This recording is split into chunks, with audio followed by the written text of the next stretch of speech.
Okay. Pawan Kalyan జాతకం ఏంటండి? అంటే ఆయన మొన్నెవరో చెప్పారు. ఇంకో 19 సంవత్సరాల పాటు అప్రతిహత విజయాలాయనకి. ఇక తిరుగుండదు అన్నారు. అంటే ఏమవుతాడు? సీఎం అవుతాడా? పీఎం అవుతాడా? అసలేంటి ఆయన జాతకం?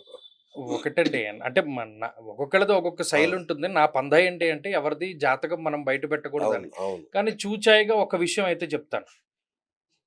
అమెరికా నుండి జనసేన వీరాభిమాని ఒకాయన నాకు ఈయన వివరాలవి ఇచ్చారు. ఓకే. అంటే ఇప్పుడు ఈయనకున్న నక్షత్రం.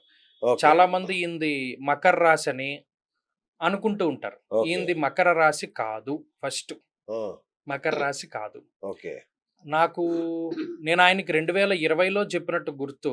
ఆ! నేను ఆయనకు ఒకటే చెప్పాను. "ఏవండీ కేసీఆర్ గారి జాతకానికి, ఈయనకి కొంత సాపత్యం ఉందండి. ఆ!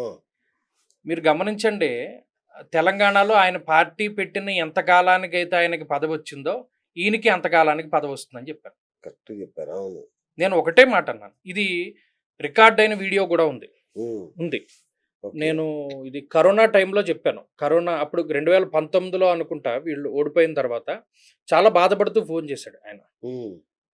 చేసి అప్పుడు చెప్పారు నాకు. ఇలా అసలు ఏంటండి నిజానికి అంతకుముందు నాకు ఇచ్చిన డేట్ ఆఫ్ బర్త్ అవి తప్పు. నేను అంతకు మునుపు కూడా ఒకసారి టీవీలో కొన్ని విషయాలు చెప్పాను. ఏమని? ఈయనకి రాజయోగం ఉంది. అప్పటికే చాలా ప్రచారం జరుగుతోంది. పవన్ కళ్యాణ్ అవును. రాజకీయాల్లో జెట్కారని, హ్మ్. ఓడిపోతారని, ఈయన ఎంతో కాలం ఉండరని. కానీ నేను చెప్పాను. రాజయోగం ఉంది. అసలు ఒరిజినల్‌గా చెప్పకూడదు. కానీ చెప్పాను. ఈయన నాకు ఈ అమెరికాలో ఉండే ఆయన నాకు డేట్ ఆఫ్ బర్త్ ఇచ్చిన తర్వాత, ఓకే. నేను ఆయన జాతకం డ్రా చేసి, స్క్రీన్ రికార్డ్ చేసి మొత్తం విషయం అంతా చెప్పాను. ఈ తెలంగాణలో టీఆర్ఎస్ పార్టీ ఎప్పుడైతే అధికారంలోకొచ్చిందో, అంటే పార్టీ పెట్టిన ఎంత కాలానికి ఈయనకి అంత కాలానికి మీరు లెక్క కట్టుకోండి. 11 ఏళ్లకొచ్చింది. ఆ! ఈయనకి 11 ఏళ్లకొచ్చింది.